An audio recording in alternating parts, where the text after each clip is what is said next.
एक अजीब तरीके का नैरेटिव इस समय देश में चलाया जा रहा है। कभी 8 दल, कभी 9 दल, कभी 18 दल, हम सब एक साथ होकर आवाज उठाते हैं। लेकिन एक बार आप उन सबका बैकग्राउंड देखिए। जिन मुकदमों पर छापेमारी हो रही है या जांच एजेंसी अपना काम कर रही है, कब के हैं वो?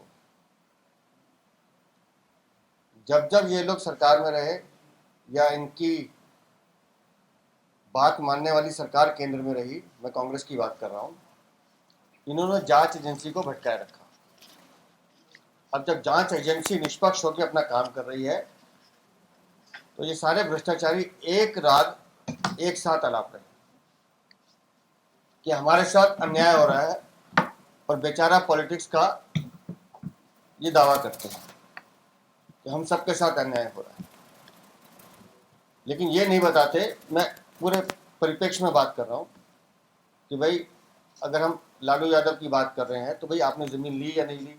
अगर जांच एजेंसी तय कर रही है, आपने अपने प्रभाव का गलत इस्तेमाल किया कि नहीं किया? उसका पहला सुझाव ये था कि होलसेल बिजनेस को सरकार अपने हाथ में रखे। सी अरविंद जो माननीय मुख्यमंत्री के पीए थे, पीएस अधिकारी हैं बहुत बड़े, उन्होंने अपनी स्टेटमेंट में लिखा है, one day around mid of March 2021 deputy CM called him to the residence of Chief Minister Shri Arvind Kejriwal. मैं फिर इसको दोहरा रहा हूं, one day around mid of March 2021 deputy CM called him in the residence of chief minister Shri Arvind Kejriwal and handed over the an around of 30 pages documents which was a draft of GM report। Group of minister की जो report है 30 page की, वो documents उनके हाथ में दिए। किसके घर पे दिए? अरविंद केजरीवाल के घर पे दिए। Shri Satyendra Jain and deputy CM Manish Sisodia were also present along with CM. मुख्यमंत्री भी वहां मौजूद थे अपने घर में, सत्येंद्र जैन भी मौजूद थे और मनीष सिसोदिया भी मौजूद थे। Deputy CM told that this is the base document on which the final GM report is to be made। ये बेस डॉक्यूमेंट है और इसके बिहाफ पर आपको अपनी पूरी रिपोर्ट तैयार करनी है।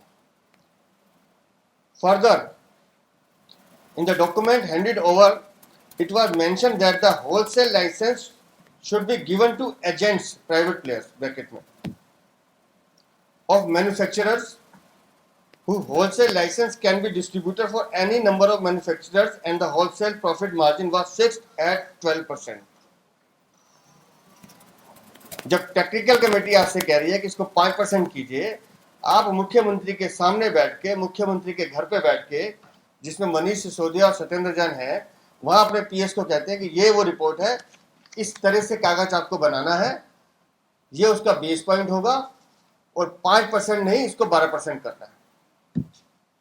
अरविंद केजरीवाल के सामने ये बातें हुई हैं, लेकिन वो तो बेचारा पॉलिटिक्स करेंगे। के कविता, क्या पार्टी का नाम है इनकी? वीआरएस या वीआरएस? मुझे लगा वीआरएस। वो ये कह रही हैं कि मेरा लीकर पॉलिसी से कोई लेना देना नहीं, लेकिन वो ये नहीं बताती कि उनके विजय नायर से क्या संबंध है।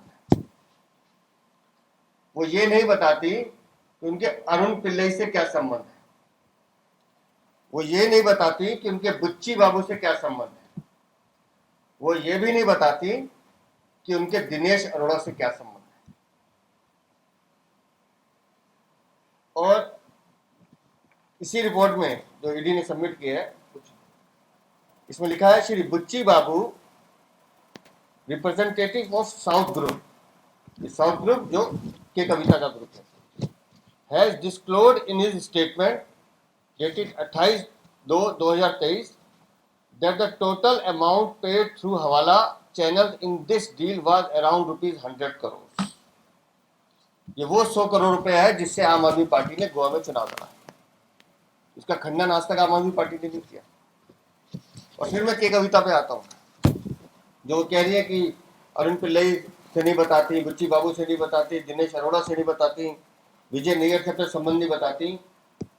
उनको कम से कम ये बताना चाहिए कि जब ये आबकारी नीति फाइनल हो रही थी, इसका ड्राफ्ट तैयार हो रहा था, मैं तो निवेदन करता हूं आपके माध्यम से, एक बार ये जांच लेना चाहिए कि उनका दिल्ली में आना कितनी बार हुआ है। साउथ दिल्ली का वो कौन सा अपार्टमेंट है जहां ये बैठ के होती थी। जांच एजेंसी अपना काम कर रही है, धीरे धीरे वो भी सामने आएगा। तो वो जो सवाल हम लगातार इनसे पूछ रहे हैं, जो पहले हम 6 सवाल पूछते आए हैं, शराब नीति वापस क्यों ली, बनाई क्यों, दुकानें क्यों खोली, स्कूल के पास क्यों खोली, शराब ठेकों के पास, वो गुरुद्वारे के पास क्यों खोली, मंदिर के पास क्यों खोली, मस्जिद के पास क्यों खोली, वो सब सवाल अलग हैं। कमीशन क्यों बढ़ाई, वो पौवे के साथ पौवा फ्री दिया, वो सवाल भी अलग है। ये जो आज 4 सवाल पूछे हैं, मैं बड़ी विनम्रता के साथ अरविंद केजरीवाल जी से कहूँगा कि कृपा करके इन 4 सवालों का जवाब दे दें। और आज मैं फिर आप सबके माध्यम से उनको कह रहा हूँ कि आप सच को कितना भी छुपाने की कोशिश कीजिए, श्रीमान केजरीवाल जी, शराब घोटाला आपने किया है, आपकी सहमति से हुआ है, आपकी स्वीकृति से हुआ है, आप इससे बच नहीं सकते, आपको ये जिम्मेदारी उठनी ही होगी। ये मेरा सीधा सीधा उन पे कहना है। अभी अध्यक्ष जी ने बताया कि किस प्रकार से अरविंद केजरीवाल के संबंध या सीधा सीधा इसके अंदर लिकर गेट के अंदर इन्वॉल्वमेंट है। ये हम नहीं कह रहे, भारतीय जनता पार्टी नहीं कह रही, श्री अरविंद जो पीएस है उनकी स्टेटमेंट से ईडी के डॉक्यूमेंट में जाहिर होता है। ये कहानी यहां नहीं रुक रही मित्रों, ये कहानी एक कदम और आगे आती है और इनके एक और नेता, और मैं नाम ले रहा हूं, श्री संजय सिंह का नाम भी ईडी की जांच के अंदर आगे आया है। ये जांच से इस ईडी के डॉक्यूमेंट से पता लगा। और अरविंद केजरीवाल के तो सपने में मुझे लगता है कि दिनेश अरोड़ा जी आते होंगे, जो अप्रूवर बन चुके हैं। उन्होंने अपनी स्टेटमेंट में कहा, और मैं यहां मैं कोट अनकोट कर रहा हूं इस स्टेटमेंट को, कोई भारतीय जनता पार्टी अपनी तरफ से कोई बात नहीं कर रही है। ये जो स्टेटमेंट के अंदर दिनेश अरोड़ा ने अपनी स्टेटमेंट में कहा, and quote unquote, in 2020 he got a call from Sanjay Singh that the Delhi elections are coming in and the AAP party is in need of funds and he should seek funding from other restaurants for the same. He spoke to many restaurants in this matter and we planned an event. एक event plan होता है जिसमें fund raise होता है, जिसमें restaurants को बुलाया जाता है। उन रेस्टोरेंट्स की डिमांड होती है कि जो रेस्टोरेंट का जो टाइमिंग है, जो इस लिकर पॉलिसी के अंदर होना चाहिए, वो 3 बजे तक करा जाए। और जैसा हम सबको मालूम है कि संजय सिंह के कहने के बाद इस लिकर पॉलिसी के अंदर, और जब वो कह रहे हैं कि पैसे लिए गए, ये मैं नहीं कह रहा कि पैसे फंड रेज करके दिया गया, उन लोगों को रिश्वत दी गई, संजय सिंह और अरविंद केजरीवाल को रिश्वत दी गई, क्योंकि उस फंड रेजिंग उसमें अरविंद केजरीवाल भी जाते हैं। और काम क्या कराया जाता है इस लिकर पॉलिसी के अंदर कि दिल्ली के रेस्टोरेंट्स की टाइमिंग 3 बजे तक होनी चाहिए। ये लिकर पॉलिसी में ऐड होता है। तो सीधा सीधा केस बनता है, बेनिफिट का सीधा सीधा केस बनता है कि आपने पैसे लेके उनका काम करवाया। सीधी रिश्वत है। अगर इसके अंदर नाम आ रहा है संजय सिंह का और अरविंद केजरीवाल जी का, क्या इसकी जांच नहीं होनी चाहिए? क्या इसके बारे में अरविंद केजरीवाल या संजय सिंह को स्पष्टीकरण नहीं देना चाहिए? क्या जनता ये सवाल ना पूछे? और जनता ये जब सवाल पूछती है तो आप चले जाते हैं शिक्षा नीति पे। हम बात करते हैं 144 करोड़ के बारे में, अभी मैं उस पर भी आ रहा हूं। तो ये चले जाते हैं बेचारा पॉलिटिक्स, हम तो बेचारे हैं जी।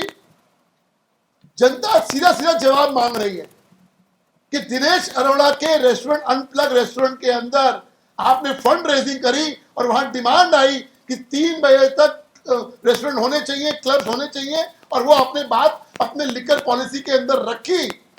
ये किया या नहीं किया, यह संजय सिंह जवाब दे।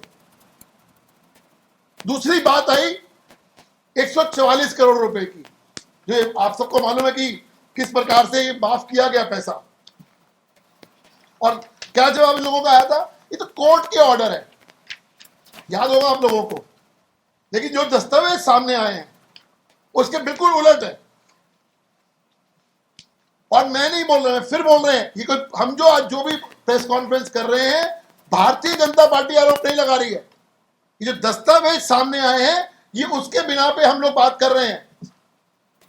और 144 करोड़ का जिन्होंने झूठ बोला था कि हाई कोर्ट के कहने पे हम लोगों ने ये इन लोगों को माफ किया, जबकि सच्चाई ये है कि Manish Sisodia directly, and I quote, suo moto granted the COVID waiver by Manish Sisodia when the department had opposed the same.